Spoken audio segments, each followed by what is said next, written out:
Firman Kudus Kebangunan Pagi dengan subjek umum Ministri Firman dan Penyaluran Allah bagi Ekonomi Allah.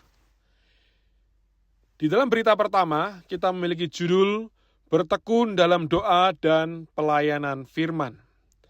Hari kelima, dasar ayat Alkitab diambil dari Kisah Para Rasul pasal 6 ayat 24. Dan supaya kami sendiri dapat memusatkan pikiran dalam doa dan pelayanan firman. Kemudian di dalam Efesus pasal 3 ayat 16 sampai 17a. Aku berdoa supaya ia menurut kekayaan kemuliaannya menguatkan kamu dengan kuasa melalui rohnya di dalam batinmu, sehingga oleh imanmu Kristus tinggal di dalam hatimu. Puji Tuhan, hari ini kita masuk ke dalam bagian yang kedua dari berita yang pertama, adalah tekun dalam ministri firman. Lalu, apakah definisi dari ministri firman? Kita bisa melihat dari catatan kaki kedua dari 2 Timotius pasal 4 ayat kelima. Menyuplaikan segala kekayaan Kristus kepada orang dosa dan kaum beriman untuk pembangunan tubuh Kristus. Ministri yang sedemikian sangat dibutuhkan untuk menghadapi arus kemerosotan. Efesus pasal 3:8 juga mengatakan, kepadaku yang paling hina di antara segala orang kudus telah diberikan anugerah ini untuk memberitakan kepada orang-orang bukan Yahudi kekayaan Kristus yang tidak terduga itu. Jadi yang Rasul beritakan bukan doktrin tentang kekayaan Kristus. Kekayaan Kristus itu adalah apa adanya Kristus terhadap kita. Seperti terang, hayat, kebenaran, dan kekudusan. Apa yang dia miliki bagi kita, juga apa yang telah dia rampungkan dan capai dan didapatkan bagi kita.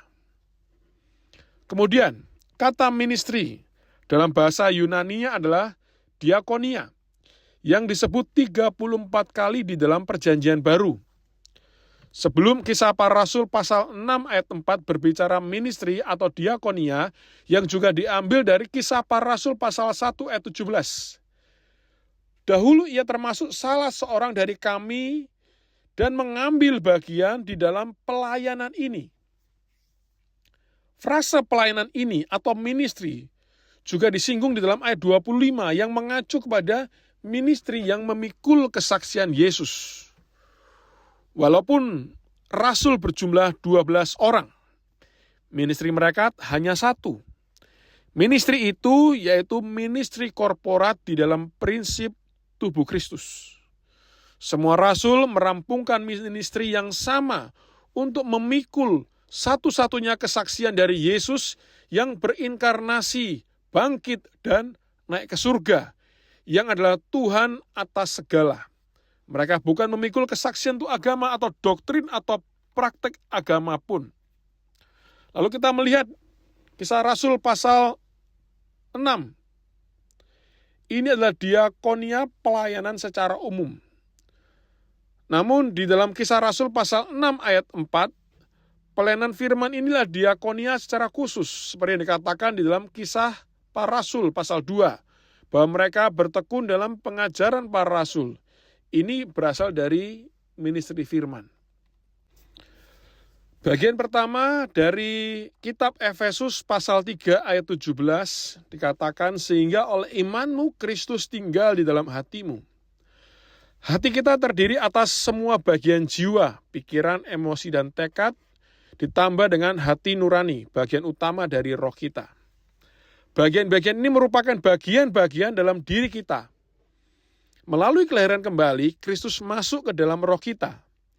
Setelah ini kita seharusnya mempersilahkan dia menyebar ke dalam setiap bagian hati kita. Karena hati kita adalah totalitas, semua bagian dalam kita dan pusat manusia batiniah kita. Maka ketika Kristus membuat rumahnya dalam hati kita, dia mengendalikan seluruh batin kita, menyuplai dan menguatkan setiap bagian dalam kita dengan dirinya sendiri. Dalam ayat 17, Paulus mengatakan bahwa oleh imanmu, Kristus berumah di dalam hati kita. Iman adalah substansi dari hal-hal yang tidak terlihat. Berhuninya Kristus di dalam kita adalah perkara yang rahasia dan abstrak.